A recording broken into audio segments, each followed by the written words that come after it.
What does the health care bill mean for doctors, for the industry? What's ahead for all of health care? And is this battle truly over? Joining us with insight from Detroit is Roger Altman. He's chairman of Evercore Partners and former Clinton Deputy Treasury Secretary, also a trustee, notably, at the New York Presbyterian Hospital. Good morning to you, Roger. Thanks so much for joining us. This passage last night is being billed as historic. It's still unclear, though, what is actually going to end up being implemented. We have already heard senators, notably Judge Gregg, saying that they're going to try to keep the bill from really passing without jamming in some problematic clauses here, problematic amendments. What is it that you're foreseeing at this point? Well, first of all, the reconciliation bill is clearly going to become law, and that's going to happen quite shortly. So this is a done deal. Mm-hmm. And it's interesting to me, although not surprising, that markets are taking it in stride. Of course, they've expected this for some time, so it's not a surprise to markets. And not being taken as a huge problem or a setback.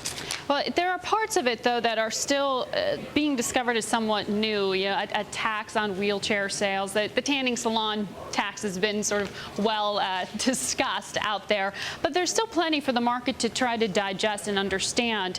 I want to ask you, particularly because of your role, you keep one hand sort of in the medical field with your role on the board of New York Presbyterian. What's the perception within the medical community as to how this is going to affect their jobs? Because I do know that Medicare payments to doctors are set to get cut at this point. Do you see those cuts staying in there?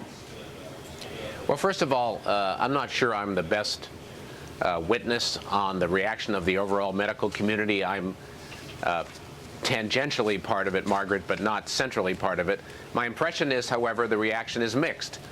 At one level, the Medicare cuts are of great concern, especially to big urban hospitals that I'm familiar with. But at another level, the elimination of uncompensated care or charity care, which of course universal coverage would do, is an important benefit, because the cost shifting associated with uncompensated care, the idea that anyone who needs it can go to the emergency room, whether or not that person has coverage, and get treatment, and those who have coverage end up paying for it, paying for those who don't.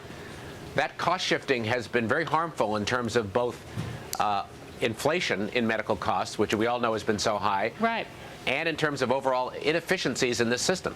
Now, Roger, we're all looking at healthcare, and it's certainly been discussed in terms of bending the cost curve, of basically making these changes for the overall best interest of the economy. But it has been said, and you know this, that this is the triumph of good intention here. It's coming at a cost to taxpayers. I want to play a soundbite for you from Dennis Gartman. He's an investor, often a guest on this network, and he's reflecting here some of the skepticism that we've been hearing from a lot of investors. Listen in. I think it's bearish for stock prices. I think it means higher taxes. I think it means a worsening budget deficit. I can't see it being beneficial to the U.S. dollar. I have to see it on balance being very detrimental. Is he wrong? Well, I don't share that. If you look at the percentage of our GDP that's being consumed by healthcare and how fast it's galloping forward, if you look at and how much higher it is than any other industrialized nation, if you look at the rate of inflation in healthcare costs and how much higher it is than general inflation, and all of those metrics, our present system is badly broken.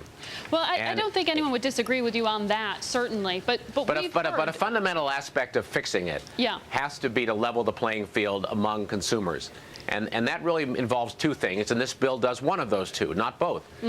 One of them is universal care, universal coverage. We're the only industrialized country in the world that doesn't have it, and that's one big reason, I think, why we're spending so much on health care. And the other is making consumers have more skin in the game, you know. But what does it do for capacity? Does it actually, someone can have insurance, but can they actually get medical care? Will doctors be mandated to accept this insurance? Well, I'm not the best expert on that, Margaret, but I believe so. I mean, it's going to work to some extent. I really believe the estimates that show that 95 to 97% of Americans, once this bill is fully implemented, will in fact have coverage. I believe that. All right. Thank you so much. Roger Altman, chairman of Evercore Partners, joining us from Detroit this morning with his perspective.